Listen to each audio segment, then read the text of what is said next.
Cette année, c'est la Vendée qui accueillait du 3 au 5 juillet les 11e ateliers de la coopération économique consulaire de la conférence permanente des chambres consulaires africaines et francophones CPCCAF.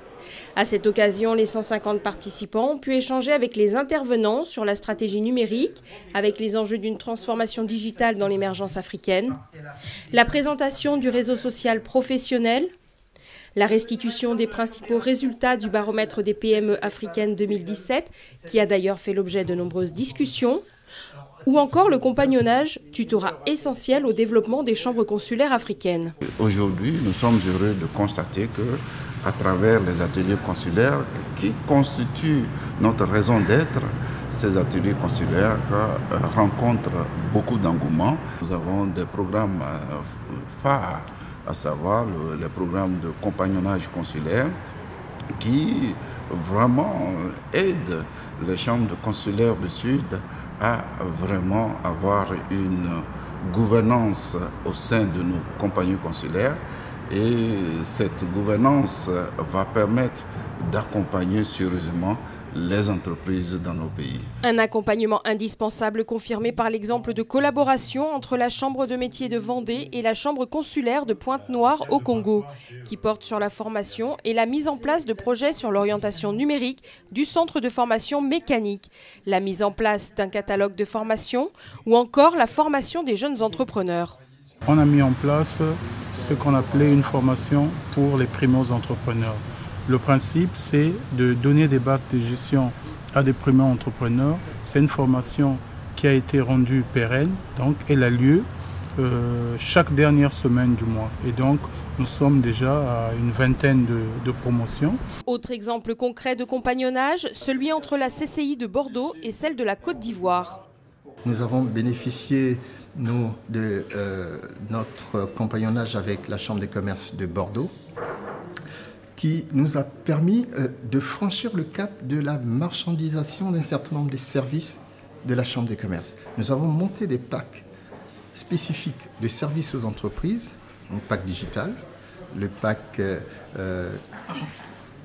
du diagnostic entreprise, toutes ces choses que nous avions peu développées, que nous ne commercialisions pas, et que la Chambre de Bordeaux nous a ouvert les yeux d'une certaine manière, qui nous a permis aujourd'hui de les marchandiser et d'avoir des ressources additionnelles. Il est très clair que les partenariats entre les chambres consulaires des pays du Nord et les chambres consulaires des pays du Sud sont essentiels.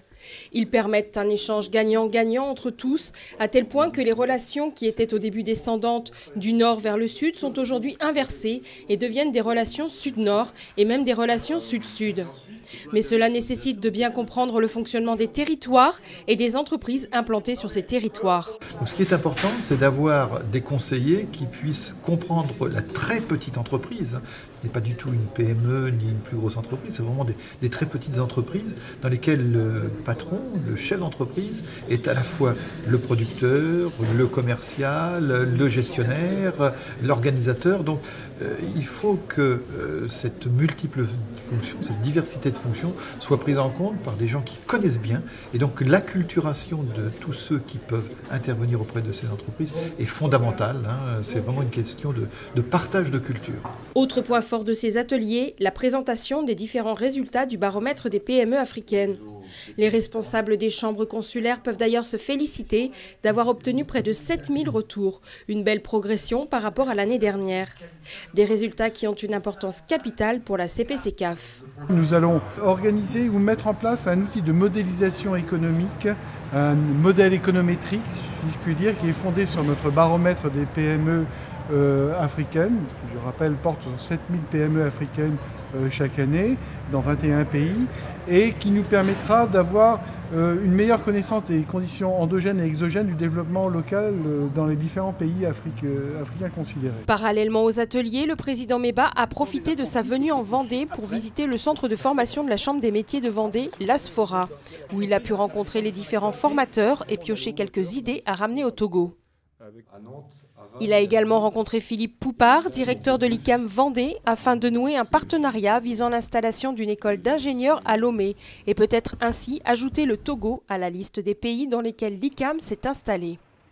Après un passage par la mythique place Napoléon pour la photo souvenir, Les participants ont été accueillis par Yves Auvinet, président du département, pour un dîner officiel. Les 3 jours de travail se sont terminés par une visite d'un des plus beaux parcs à thème au monde, le Puy du Fou. Puis la présentation d'Orion, unique laboratoire de recherche en robotique de France. L'Assemblée générale sera le prochain rendez-vous marquant qui réunira les adhérents de la CPCCAF. Elle aura lieu en décembre à Abidjan, en Côte d'Ivoire, et les représentants de la Chambre sont déjà très impatients. Aquaba, en Côte d'Ivoire.